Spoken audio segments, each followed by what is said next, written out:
میرے بچے، خدا جانتا ہے کہ میری نظر میں تمہارے اور مختار کے درمیان کوئی فرق نہیں۔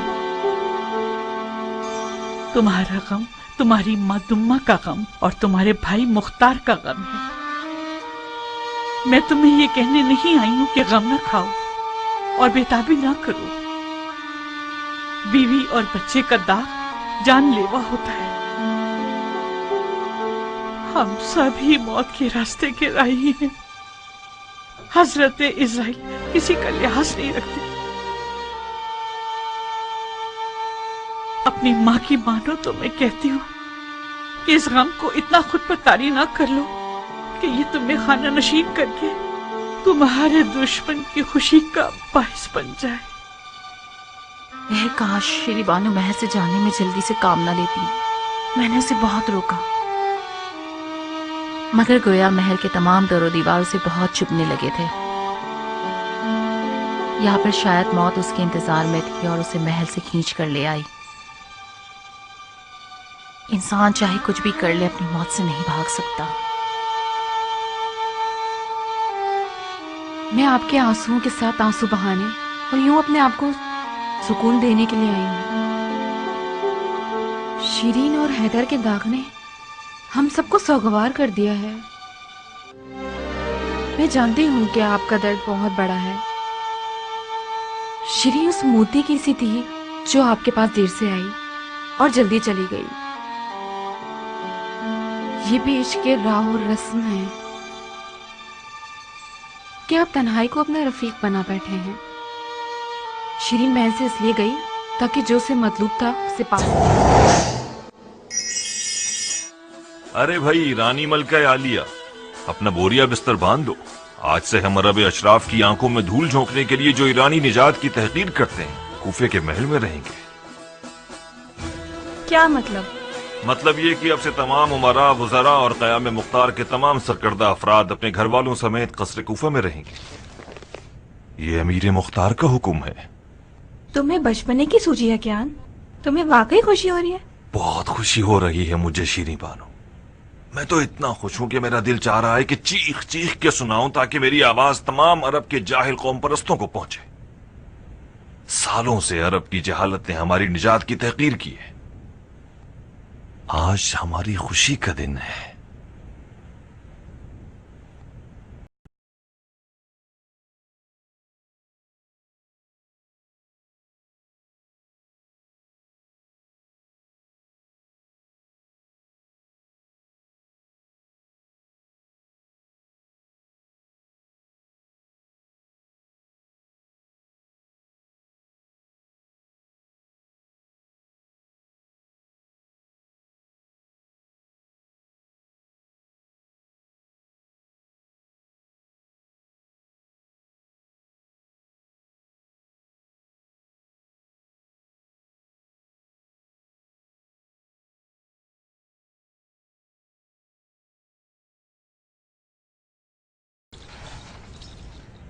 بہت سی عورتوں کی آرزو ہوتی ہے کہ ان کا محلوں جیسا گھر ہو۔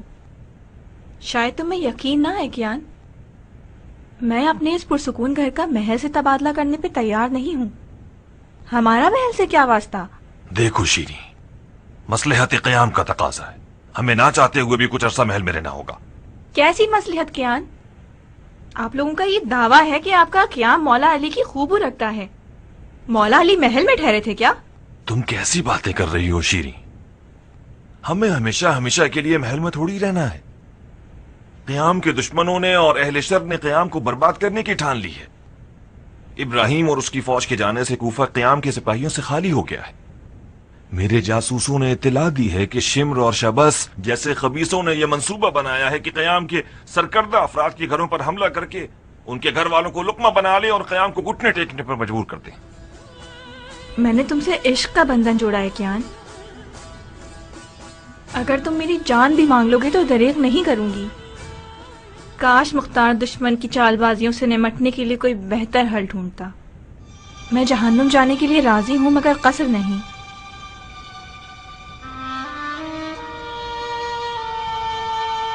میں شیریں کا قاتل ہوں، شیریں کا قاتل ہوں۔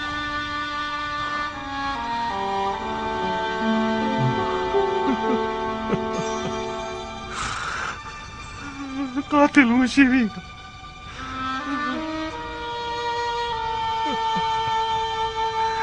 میں نے اپنے حیدر کو مار ڈالا. خدا کی پناہ، بیچارہ پاگل ہوتا جا رہا ہے. بکواس مت کرو ناریا، بات کرنے سے پہلے موقع محل دیکھ لیا کرو. میں نے کوئی غلط بات تو نہیں کی. آپ خود تو دیکھ رہی ہیں کچھ زیادہ ہی پاگل ہو گیا ہے. میں ہی شیرین اور حیدر کی موت کا باعث بنا. تجھے ارملا کو مارنے کی ایسی کیا ضد تھی بدبخت بدبخت. اپنے آپ کو سنبھالو کیان، تم نے اپنا فرض نبھایا ہے. اپنے آپ کو قصوروار کیوں ٹھہراتے ہو؟ ہم نے غلط راستہ اختیار کر لیا تھا. ہم یعنی کون لوگ؟ یعنی وہ تمام لوگ جو خون حسین کے انتقام کے بہانے طلبگار حکومت تھے. تو اس کا مطلب تمام شہداء کا خون مختار کے سر ہے. میں مختار کو کچھ نہیں کہہ رہا. میں فی الحال صرف اپنا گریباں نوچ رہا ہوں. میری آج کی یہ مصیبت میرے اعمال کی سزا ہے، ہٹ جانے کی سزا سے رات مستقیم سے. کیا تم مختار سے جدا ہونا چاہتے ہو؟ میں اپنے اندر کے شیطان سے جدا ہونا چاہتا ہوں.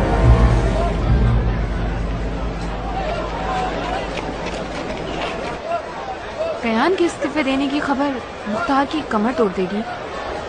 دمہ جان، یہ خبر آپ ہی مختار کو سنائیے، مجھ میں تو اس کی ہمت نہیں ہے. میں تو کہتی ہوں کہ مختار کو بہت خوش ہونا چاہیے.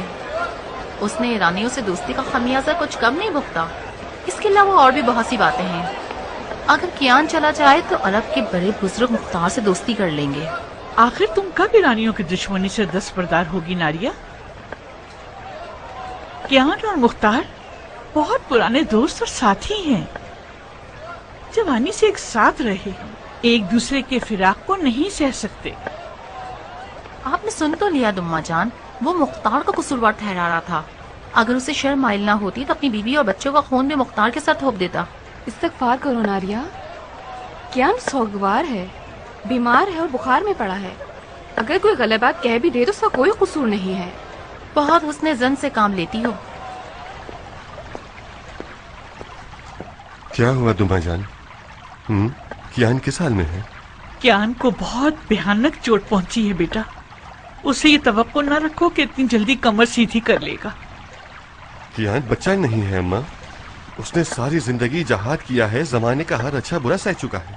جس نے عاشور کو درد کر لیا ہو اسے ان مصیبتوں پر غلبہ پا لینا چاہیے. کچھ وقت لگے گا بیٹا. اسے کچھ عرصے اس تنہائی میں رہنا ہوگا تاکہ اس مصیبت کا داغ اس کے لیے آسان ہو جائے. مختار، تمہارا دوست کیان استعفیٰ دے چکا ہے. وہ اب تمہارا ساتھ نہیں دینا چاہتا. وہ کیوں؟ ظاہر سی بات ہے، کیان بیوی بچے کا داغ اٹھائے اور مختار کوئی غم نہ سہے. یہ کس طرح کا فیصلہ ہے عورت؟ حقیقت کڑوی ہی ہوتی ہے مختار. آخر کیان کا تمہیں پیٹ دکھا کر استعفیٰ دینے کی کیا وجہ ہے؟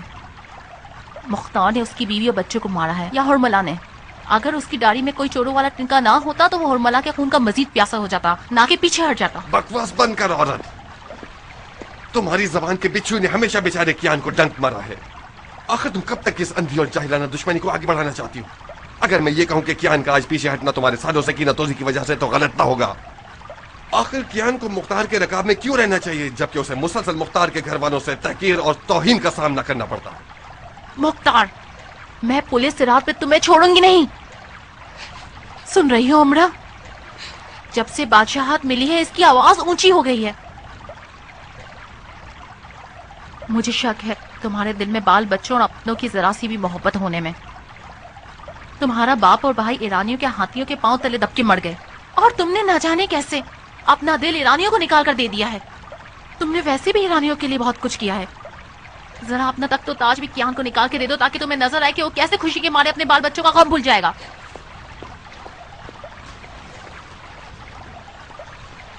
اگر مجھے خدا کا خوف نہ ہوتا تو اس عورت کو طلاق دے دیتا. بیٹا، اپنے صبر کا ثواب ضائع مت کرو. مختار تمہاری طرح کے مردوں کو حامل صبر ایوب ہونا چاہیے.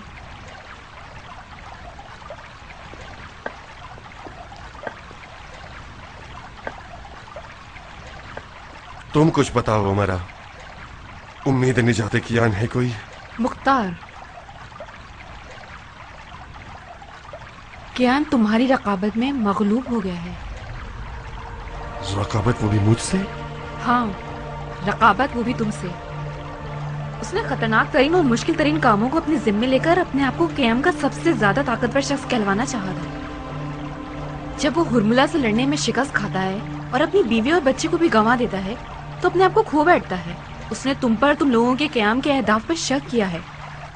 उसका मानना यह है कि मुख्तार ने क़याम की राह में असल रास्ता खो दिया है। ये कयास तो बिल्कुल बेतुका है उमारा। अगर कियान लड़ने की राह से मुनहरिफ हो गया है और अपनी खातिर तलवार नहीं चला रहा तो इसमें मुख्तार का क्या कसूर है? तुम्हें उसकी मदद करनी होगी। ये जान लो कि क़याम का दर्द क़याम की हुकूमत का दर्द है, जिसे जल्द से जल्द ठीक हो जाना चाहिए।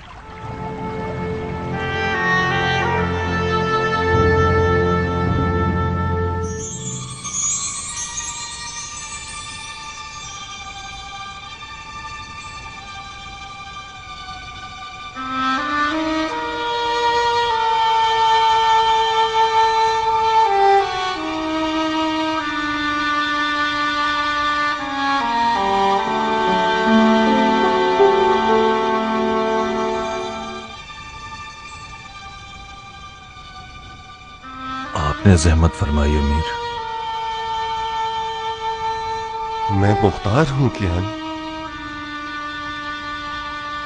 तुम्हारा सालों अच्छे बुरे वक्त का दोस्त। हमारे दिलों को इश्क अली ने आपस में जोड़े रखा है। मकतब अली में अमीर हो या असीर, शाह हो या भिखारी, शर्त सरबुलंदी सिर्फ उसका इश्क है।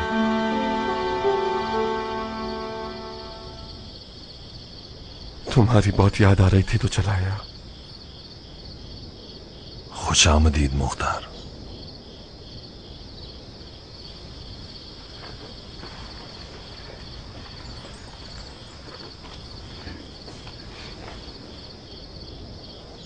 तुम भी खुश रहो आदि राह के साथी।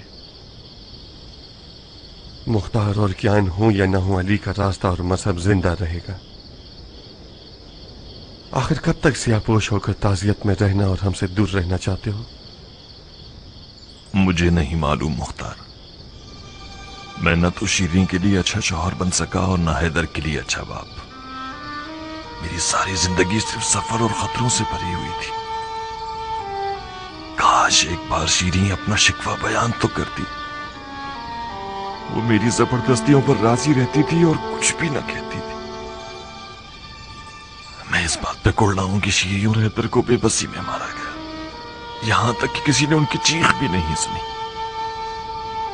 काश उर्मिला मुझे मार डालता, मुझे उसका बदला चुकाना हो।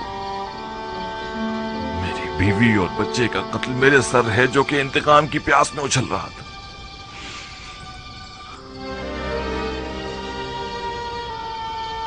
रास्ते की हकानियत पर शक वहां तक सही है जब तक ये कुफ्र तक न ले जाए। क्या तुम्हारे घर वाले मौला हुसैन के घर वालों से ज्यादा बेकस थे? जो जुल्म तुम पर हुआ वो हमारे मौला हुसैन पर होने वाले जुल्म के सामने सूरज को चराग दिखाने के बराबर है। जो भी इस राह में जितना ज्यादा मुकर्रब होगा वो ज्यादा मुसीबतें उठाएगा। खुदा की कसम, अगर सालों जो हम साथ मिलकर जुल्म और जूर से लड़े हैं, अगर एक बार भी मुझे तुमसे रश्क हुआ है तो वो यही होगा कि तुमने बीवी और बच्चे का दाग देखा और मुख्तार ने नहीं देखा। तुम इस वक्त हम सबसे ज्यादा मौला हुसैन से नजदीक हो। तुम्हारा दिल कैसे मानता है, तुम्हारा दिल कैसे मानता है कि रास्ता मुड़ के चले जाओ जालिम?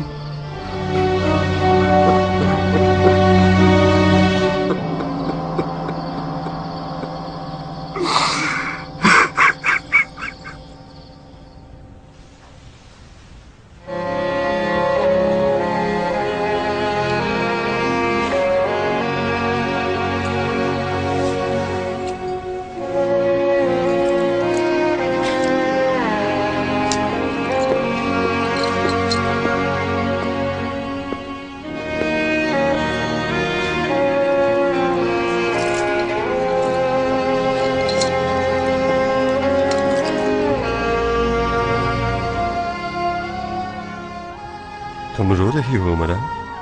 नहीं, मैं तो नहीं रोई। तो बानो की आंखों पर घूमने वाले मोती प्यार की वजह से हैं। मजा नहीं आया। कभी कभार मजा न आने में ही मजा होता है। कहीं महल को छोड़ना तुम्हारे लिए दुश्वार तो नहीं? मैंने इन पत्थरों के महल में उम्र गुजारी है। अगर इन सुतूनों से मुझे मोहब्बत हो गई होती तो मैं मुख्तार की बीवी ना बनती। जवाब दंदान शिकन है। क्या मैं पूछ सकता हूँ कि बानो किस बात पर गमज़दा है? मुझे याद आ रहा है, सर भी याद आ रहा है मुझे। उसके साथ महल में आई थी, उसके बगैर जा रही हूँ। खुदा उसकी मगफिरत फरमाए। अगर वो होता तो भी दरवाजे पे खड़ा होता और चिल्ला रहा होता, जल्दी कीजिए बीबी जी, जल्दी कीजिए। मैंने ऊंट पर कजावा रख दिया है। बेचारा बेज़बान जानवर तकलीफ में है, तकलीफ में है वो। खुदा उसकी मगफिरत करे। ज़र्बी नौकर नहीं था, गुहारे नायाब था। मेरे लिए तो वो एक माँ से ज्यादा चाहने वाली दाया की तरह था। मेरे लिए लफका का मतलब है बदोश करने वाली खुशबू, लहरों की शरशर की आवाजें, मुर्गे की सुबह की अजान, खेतों में तेज हवा की आवाज और सर्दी। वो भाई जो दरख्त के साए की तरह मेरे लिए एक हक न जताने वाला शख्स था, जिसके साए तले में लफका की गर्म हवाओं से महफूज रहती थी और उसे बार बार तंग करती थी। एक दफा भी उसने बदतमीजी से जवाब नहीं दिया। लफका का इलाका जंगल की भेड़ों और कुत्तों की खौफनाक आवाजों के साथ सर्दी के बगैर बहुत डरावना होगा। आप मोहतरम खवातीन उन घरों की चश्मो चराग हैं जिनकी एक एक ईंट आपके मर्दों की पेशानी के पसीने के मरून मिन्नत है। जिन जवानों ने अपने काम काज छोड़ दिए हैं, तलवारें हाथों में ले ली हैं ताकि अपने शर्फ, दीन और नामूस का दिफा करें। जो रौब और वहशत कूफे के अशरार ने दिलों में डाल दिया था, उसने हमें मजबूर कर दिया कि कुछ अरसे इस बड़े महल के मेहमान हो जाएं। जानता हूं कि आप में से अक्सरियत को ये पसंद न था और महल में रहना आपके लिए निहायत दुश्वार था। मरहूमा शीरी बानो भी इस बात का एक बड़ा नमूना थी, जो महल में रहने को बर्दाश्त नहीं कर सकती थी, मगर दिल पर जब्र करके मजबूरन यहाँ पर ठहरी रही। काश वो चंद रोज और सब्र कर लेती और हमें अपना सोगवार न बनाती। तुमने कब से आईना नहीं देखा? क्यों? तुम्हारे सर और दाढ़ी के बाल तुम्हारे दांतों के रंग के होते जा रहे हैं। तुम्हारे ख्याल से ये कैसी निशानी है? इस बात की अलामत है कि तुमने इक़्तिदार के सरकश घोड़े को लगाम दे रखी है। तुम इक़्तिदार पर सवार हो, इक़्तिदार तुम पर सवार नहीं। बड़े लोग बड़े बूझ के तले कमर नहीं झुका लिया करते, बाल सफेद कर लेते हैं। तुम्हें अदलो इंसाफ का कम है मुख्तार, लिहाजा अपने आप पर जुल्म मत करो। थोड़ा बहुत अपनी फिक्र भी क्या करो। अदल से हुकूमत करना तेज तलवार पर अपनी गर्दन रख देने के बराबर है। एक लम्हे की भी गफलत कर ली तो शहर कट जाएगी। मैं जिस कदर हुकूमत के मामलात में आगे बढ़ता जा रहा हूं, उतना ही मेरे मौला अली की मजलूमियत मुझे समझ में आती जा रही है।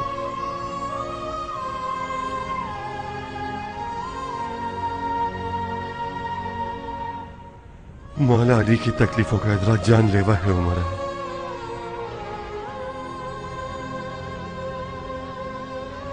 उसका सबसे छोटा असर बालों का सफेद होना है। अब जबकि खुदा के लुत्फ व करम से लईनों का शर खत्म और खतरा तमाम और अमन नियत बरकरार हो गई है, बेहतर है कि आप भी अपने सादा और हसीन घरों को लौट जाएं। अपने हुजरों की गर्द गुबार और मकड़ी के जाले खत्म कीजिए آپ کی مرغیاں، بطخیں اور باغیچے آپ کے دانے پانی کے منتظر ہیں۔ جائیے اور اپنے گھروں میں عشق کی آب و ہوا کو دوبارہ قائم کیجیے۔ امیر مختار بذات خود آپ لوگوں کے محل سے جانے کے بارے میں اجازت دینے آنا چاہتے تھے، مگر میں نے پیش کلامی کی اور ان کے دل کی بات آپ کے حضور میں عرض کر دی۔ خدا جانتا ہے کہ مختار، میں اور آپ کے شوہروں میں سے کسی ایک نے بھی قیام سے وراثت پانے کی نیت سے تلوار نہیں چلائی۔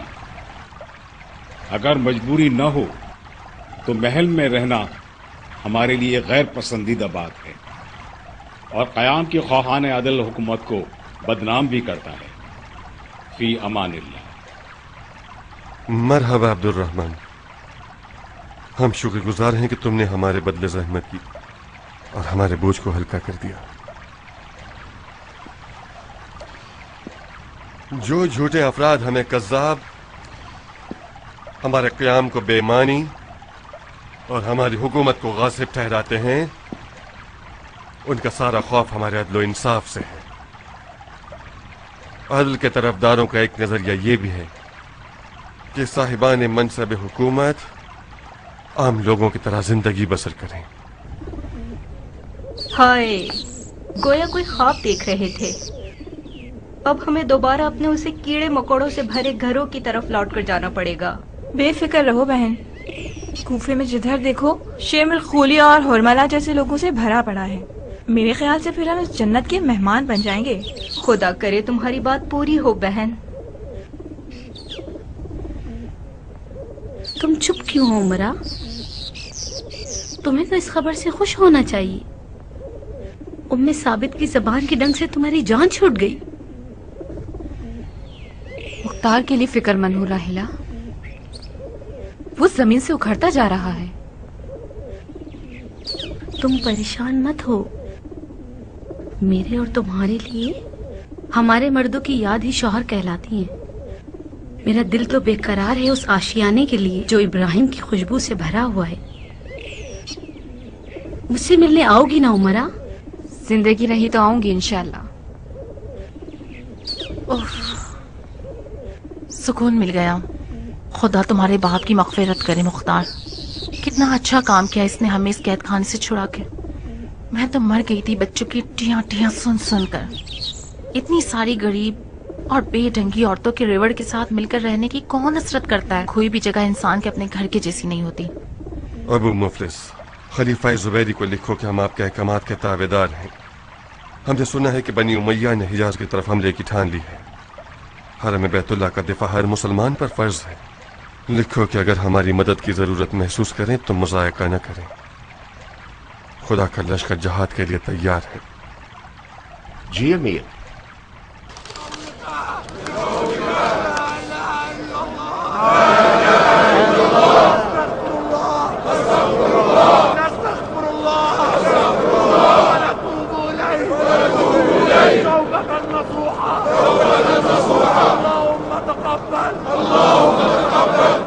ہم خلیفہ کے احکامات کے تابعدار ہیں۔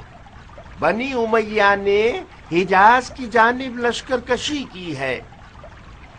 حرم بیت اللہ کا دفاع ہر مسلمان کی ذمہ داری ہے۔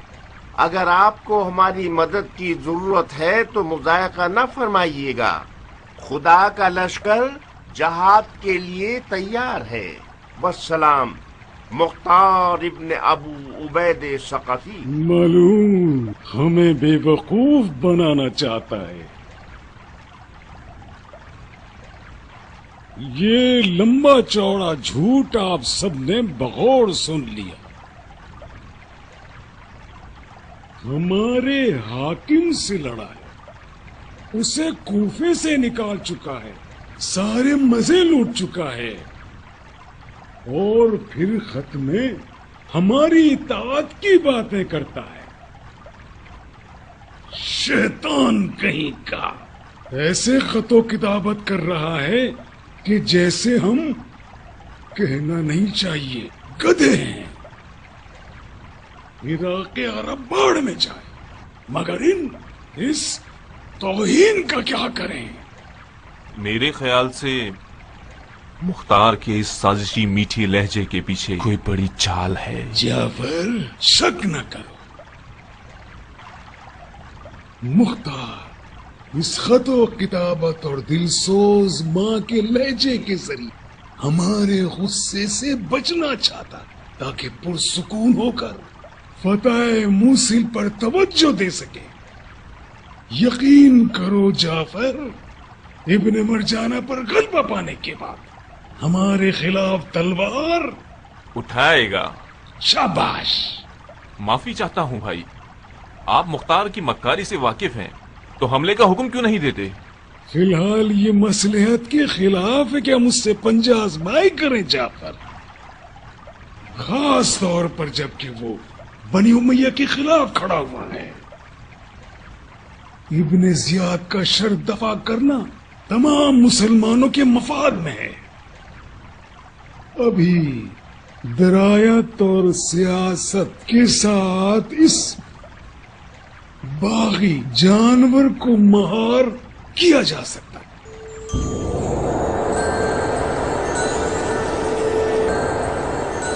ये लो मखजूमी, ये रहा तुम्हारी इमारत का हुक्म।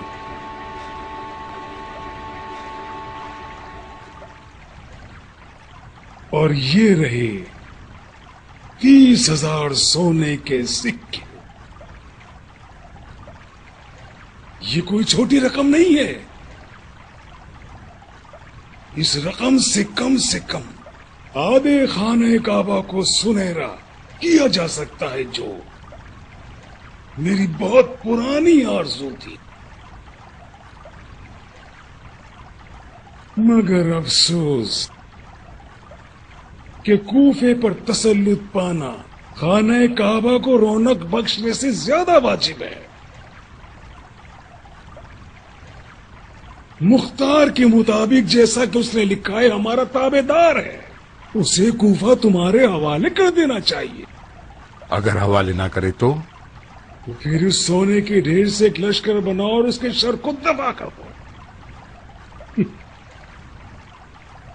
देखो देखो कैसे जगमगा रहे हैं। इतने सारे सोने से तुम सारे जहां की आंखों को अंधा कर सकते हो। क्या आपके मुताबिक ये हो सकता है? ये बहुत ही आसान काम है मुसलमान। कितने अहमक हो तुम। अगर ना हुआ तो अपने इस बड़े से सर को बसरा की तरफ मोड़ लेना।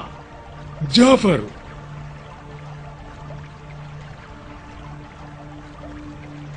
क्या तुम समझते हो कि उमर इब्न अब्दुल रहमान मखजूमी इस मैदान के काबिल है? अभी निकला नहीं है यहाँ से, और इसका पजामा ठीक कर। माफी चाहता हूँ भाई, इतना तो मान जाइए कि ये गले में फंसने वाला निवाला है, उसका हक है वो घबराए। मैं उसे समझा दूंगा। मेरा दिल इतने सारे सोने पर जल रहा है जाफर, मुझे डरे वो इन्हें जाय न करते। बहरहाल मैं तुम्हारी राय पर भरोसा करता हूं जाफर। सिर्फ इतना करो कि सोने के ढेर को मेरे पछताने से पहले मेरी नजरों से दूर कर दो।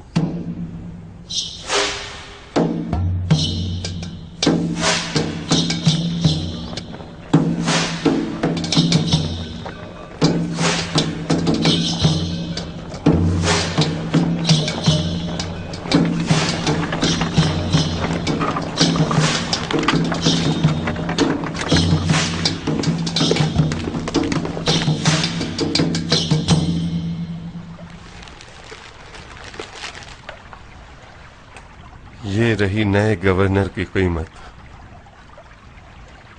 कितने हैं ये? 70,000 दिनार।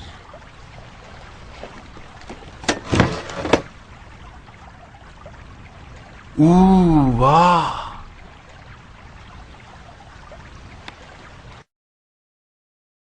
ये कुछ ज्यादा नहीं? ये तकरीबन उस रकम की दुगनी है जो जुबैर के बेटे ने नए गवर्नर को दी है। चारा कोई नहीं, मुझे उम्मीद है कि इस रकम को देखने से गवर्नर साहब लालच में पड़ जाएंगे और कूफा के अलावा किसी और जगह इमारत के लिए चले जाएंगे। कबूल ना करे तो? कबूल ना करे तो तुम्हें दूसरी जबान में बात करनी होगी।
तुम मुख्तार का सिपाही।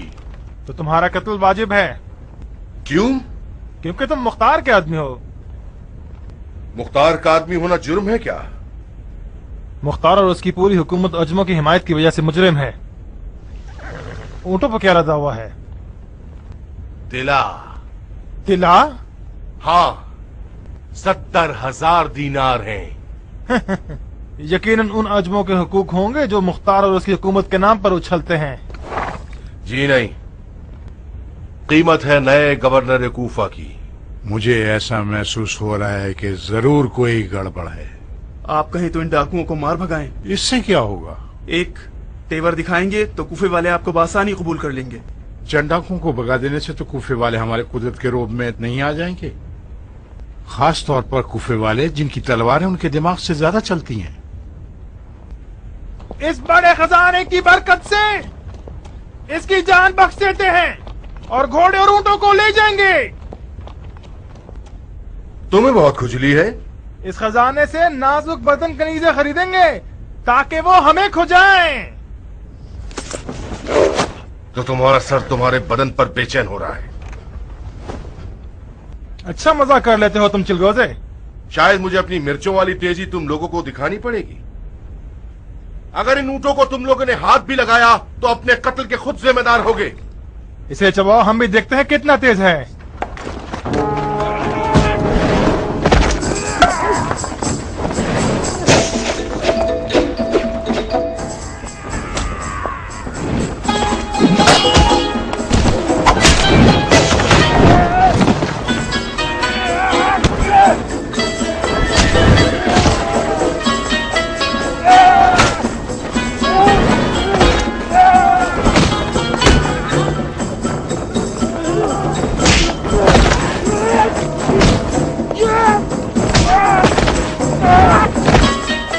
क्या अजूबा है ये शख्स, गजब का लड़ाकू है।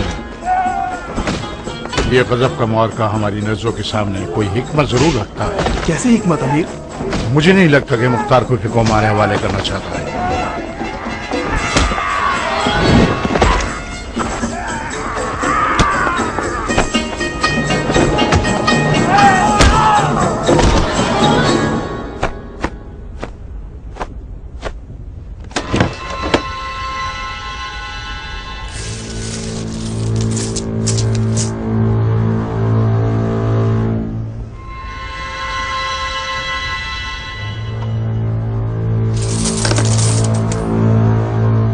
ये रकम मुझसे दुगनी है, मगर मैं पागल ही हूंगा जो कुफे की हुकूमत की कुर्सी को 70,000 दीनार के बदले बेच डालूं? मर्जी है आपकी, चाहे तो ना बेचे। अगर ना बेचूं तो क्या करोगे? मैं तो एक मजबूर सिपाही हूं, अगर ना बेचेंगे तो आपको मुख्तार से लड़ना होगा। अगर चाहें तो इसकी फौज की एक झलक देख सकते हैं। वो सब ऐसे जंगजू हैं कि मुझ जैसे लोग उनके मुकाबले में है ही चाहिए। मैंने कहा था ना कि इस मार्के के पीछे कोई हिकमत छुपी हुई है।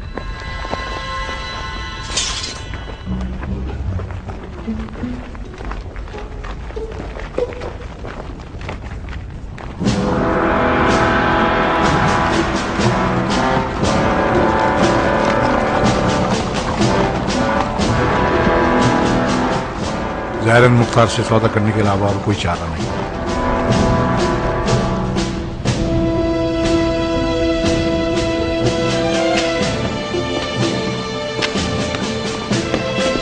शेरों की तरह आए हो या गीदड़ की मानंद हार के आए हो?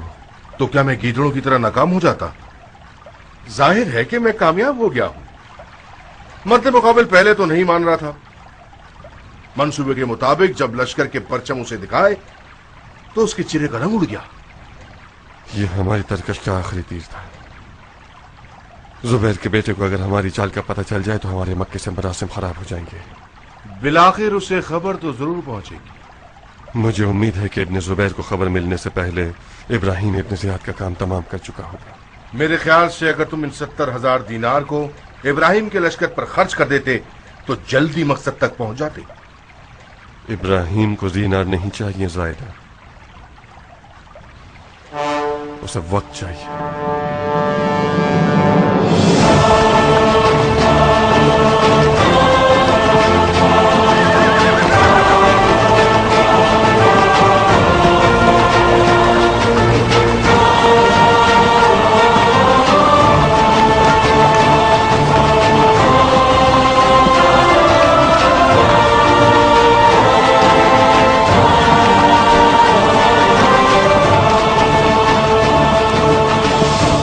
खुदा करे कि खुशखबरी हो तुम्हारे पास। ऐसा ही है। नसीबैन के गवर्नर ने जब खत को देखा तो उसे चूम के आंखों से लगाया और तस्लीम की अलामत के तौर पर हाथ उठा लिए। अब वो आया है ताकि बैत कर ले और 1 साल का खैराज भी साथ ले आया है। कहाँ है? उन टीलों के पीछे है। मैं जल्दी आ गया ताकि इत्तला दे दूं। इब्ने लुगाइत। जी अमीर। आप लोग यहीं रुकिए, सिपाही कुछ सुकून का सांस ले लेंगे। मैं गवर्नर से मुलाकात के लिए जा रहा हूं। जी अमीर।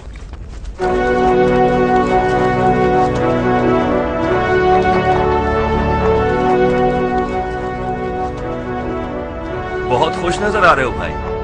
क्यों नहीं, आज मैं बहुत खुश हूं। मुझे आज समझ आया है कि मालिक अश्तर का बेटा होना कैसी दौलत और नेमत है। नूर बरसे आपकी कब्र पर बाबा।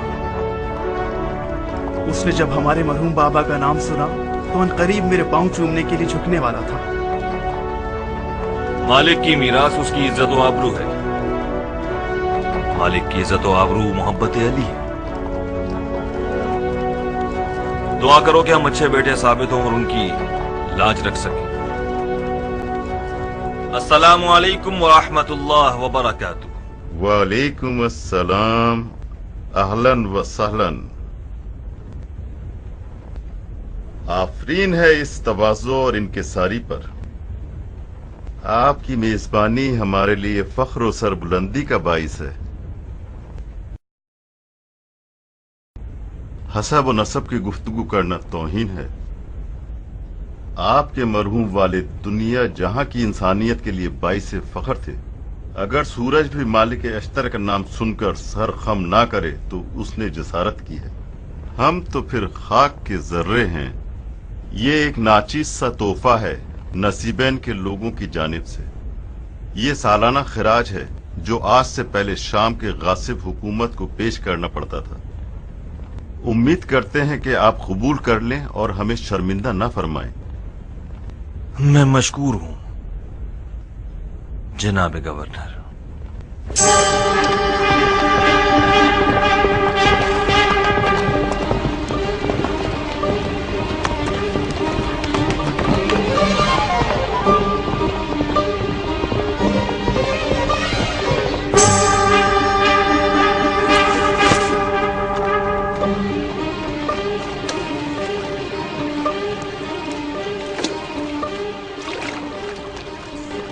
امیر ابراہیم ابن مالک اشتر 3000 سے زائد عراقیوں کے ساتھ شہر نصیبین تک پہنچ گیا ہے۔ حاکم شہر نے اس کی بیعت کر لی ہے اور اس نے وعدہ کیا ہے کہ اس کے لشکر کے کھانے پینے اور خراج کا پابند رہے گا۔ ہمارے راستے کی تھکن اترنے کا انتظار کرتے اس کے بعد ہی کے بیٹے کی خبر ہمیں سناتے۔ آپ پہ قربان جاؤں، آپ نے خود ہی سکھایا ہے کہ جنگ کی خبر نماز صبح کی طرح ہے، اگر دیر سے حرکت کرو گے تو قضا ہو جائے گی۔ کیا یہ مثال ہمارے ذریعہ اقوال میں سے ہے؟ جی امیر، ایک گوہر نایاب ہے آپ کی زبان سے۔ اچھا ٹھیک ہے، تمام تر نمائندوں اور سرداروں کو مطلع کر دو کہ اجلاس کے لیے آ جائیں اور کھانا بھی ہمارے ساتھ کھائیں۔ جی امیر۔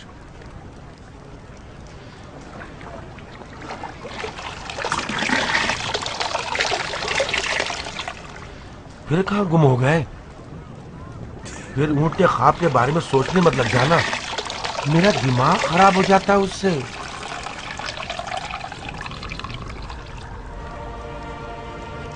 اس اونٹ کے بیٹھنے کی فکر کے بجائے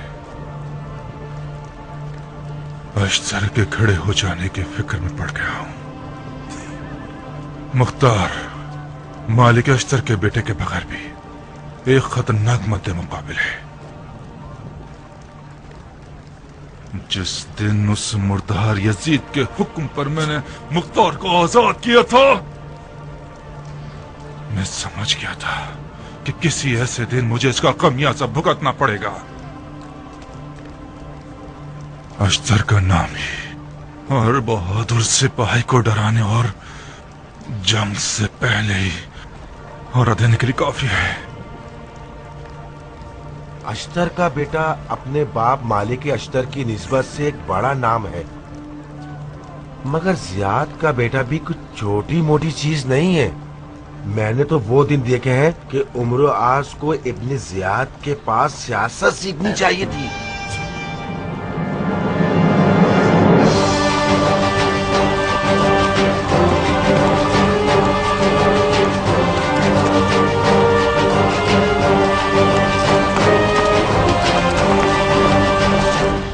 امیر، شام کا لشکر نصیبین تک پہنچ گیا ہے اور ہم سے ایک منزل کے فاصلے پر پڑاؤ ڈال چکا ہے۔ وہ تقریباً 20,000 افراد ہیں۔ مرجانہ کے بیٹے کی سنا ہے کہ مجوسیوں اور بے دینوں سے جہاد کرنے کی نیت سے غسل جہاد بھی کیا ہے اس نے۔ جاؤ جاؤ اور خبر رسانوں کو اطلاع دے دو کہ ابن مرجانہ کی خبریں مجھے ایک ایک باریکی کے ساتھ فوراً چاہیے، حتیٰ کہ اس کے کھانسنے کی خبر بھی۔ جی امیر۔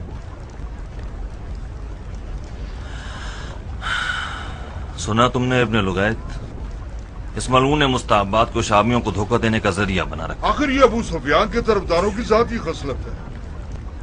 اسپین میں بھی انہیں ہیلیوں کے ذریعے مولا علی کے لشکر کو فریب دیا ہے انہوں نے۔ یہ خطرناک جال ہے۔ شیعوں نے جالوں میں پھنس پھنس کے انہیں توڑنا سیکھ لیا ہے۔ جہالت کے غیر مرئی زخموں سے خدا کی پناہ۔ اشتر اور اس کا خاندان عراق کے سب سے زیادہ نامی گرامی لوگوں میں سے ہے۔ عراقیوں کی نظر میں مالک اشتر ہمیشہ سے بادشاہ تھا اور اس کا بیٹا شہزادہ۔ مجھے تو حیرت ہے کہ اس نے مختار کی بیعت کیسے قبول کر لی۔ میں نے سنا ہے اس سے نہ چاہتے ہوئے مختار کی بیعت قبول کی ہے۔ میں نے بھی سنا ہے کہ اشتر کا بیٹا شیعوں کا بڑا اور امیر ہونا چاہتا تھا۔ مختار نے کس چال سے اسے ٹھنڈا کیا ہے یہ تو خدا ہی جانتا۔ کوئی منصوبہ ہے آپ کی نظر میں؟ ہمیں چاروں جانب سے اشتر کے بیٹے پر حملہ کرنا ہوگا۔ ایک طرف سے اس کی عربی غیرت کو چھیڑے کہ وہ عجموں کے ساتھ کیوں ملا ہوا ہے، اور دوسری جانب اس کی خاندانی رگ کو۔ اگر عراق پر شیعوں کو حاکم ہونا چاہیے تو اشتر کا بیٹا اور اس کا قبیلہ اس کا زیادہ حقدار ہے کہ عجم لوگ یا ثقفی قبیلہ حکومت کرے۔ تیسری جانب اشتر کے بیٹے کی اردوگاہ ہے جو احتمالی مخالفتوں کے لیے تیار ہیں۔ کچھ ایسے باغی جو شامیوں کی مال غنیمت کی نیت سے میدان میں آئے ہیں۔ مجھے اطلاع ملی ہے کہ پچھلے جنگ میں انہیں زیادہ مال غنیمت نہیں مل سکا۔ چوتھی جانب سے وہی عام انداز سے جنگ کرنا ہے، لڑو تاکہ لڑیں۔ جب سبھی کچھ سوچا ہوا ہے آپ نے تو پھر پریشان کیوں ہیں؟ ابن نمیر، اس جنگ سے ڈرو جس میں تم یہ سمجھتے ہو کہ جیت جاؤ گے۔ अली का अंदाज क्या, अदल और इंसाफ क्या, अदल और इंसाफ है। क्या हुआ? मेरे ख्याल से इब्ने हुर है, जिसकी आदत है हमेशा मुखालफत करने की। रोजाना किसी बहाने से शर फैलाता है। तुम लोगों ने अब तक मुझे क्यों नहीं बताया?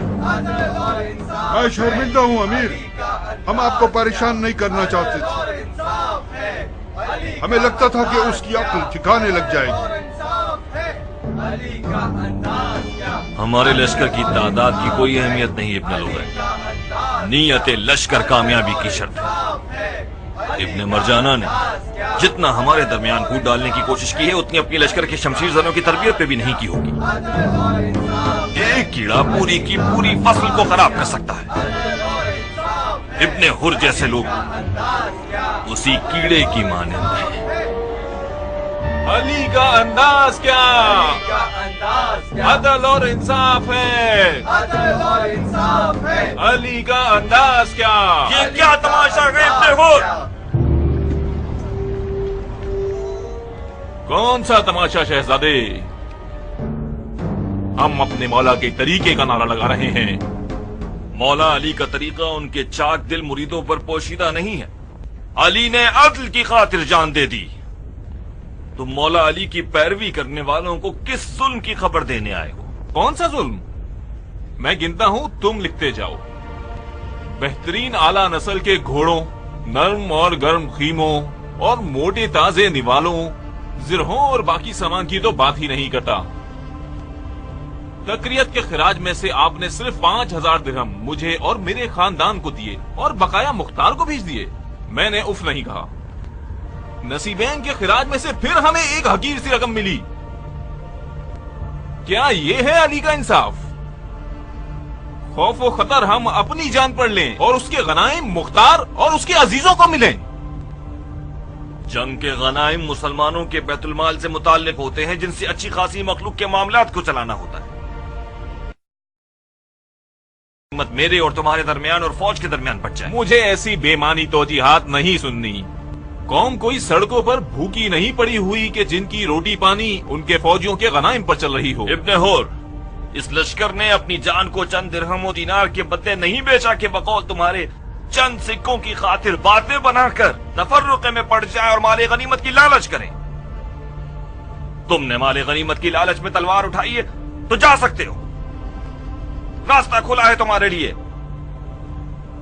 वहां जाओ जहां हकीर सी रकम के बजाय बड़ी बड़ी रकम दी जाती है। मुझे दरहम और दीनार वाले सिपाही नहीं चाहिए। क्या ये तुम्हारा आखिरी फैसला है? मेरा पहला फैसला भी यही था।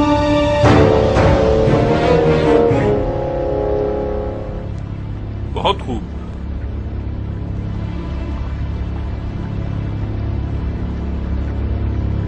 जो भी इन हरकतों को बर्दाश्त कर सकता है वो रुक जाए, अपनी उंगलियां अपने कानों में डाले और कुछ ना बोले।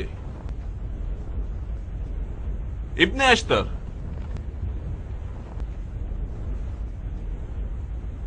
मैं और मेरे खानदान के लोग जा रहे हैं ताकि तुम लोग हमें अहमक न समझो। हम जा रहे हैं आपके अमीर से अपना हक मांगेंगे।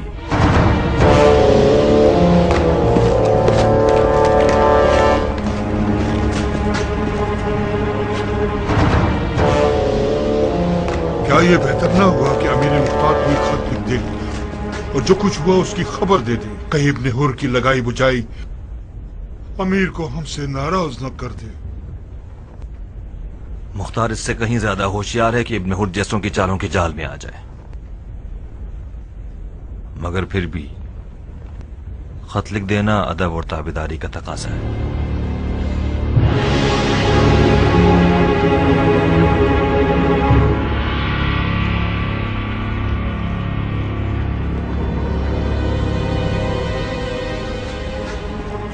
खुदा के सिपाहियों,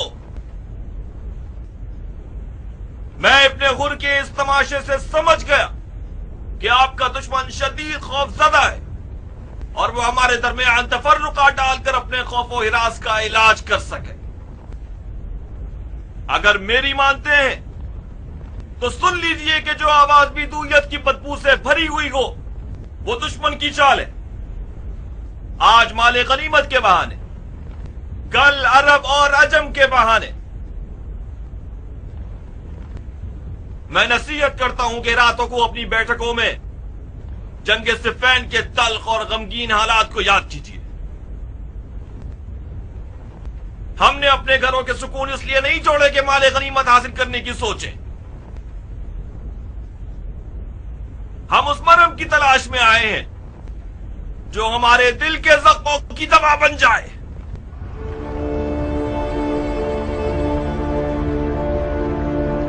میرے مراد ہمارے آنسوؤں کی گواہ،